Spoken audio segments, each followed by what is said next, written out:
বেলকুচিতে স্বেচ্ছাসেবক দলের ৪৫তম প্রতিষ্ঠা বার্ষিকী উপলক্ষে বর্ণাঢ্য র্যালি ও আলোচনা সভা অনুষ্ঠিত।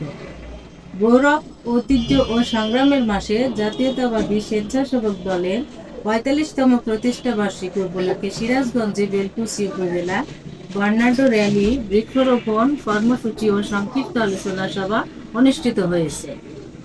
বুধবার ২০ আগস্ট ২০২৫ বিকালে উপজেলা স্বেচ্ছাসেবক দলের আয়োজনের র্যালিতে পৌর ইউনিয়ন ও ওয়ার্ড থেকে নেতাকর্মীরা জাতীয় পতাকা, দলীয় পতাকা, রঙিন ব্যানার, ফেস্টুন ও ধানের শীষের প্রতীক হাতে বাদ্যযন্ত্রের তালে তালে অংশ নেন।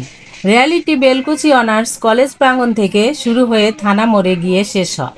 এ সময় বৃক্ষরোপণ কর্মসূচির উদ্বোধন করেন কেন্দ্রীয় স্বেচ্ছাসেবক দলের সমাজসেবা বিষয়ক সম্পাদক মামুন হাশেমি দীপু। এ সময় তিনি বলেন, কালকে র্যালি করেছি।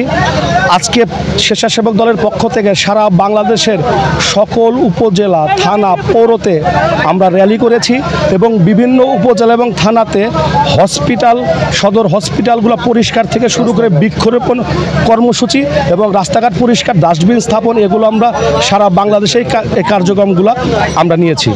এছাড়াও স্বেচ্ছার রক্তদান কর্মসূচি আমাদের চলছে।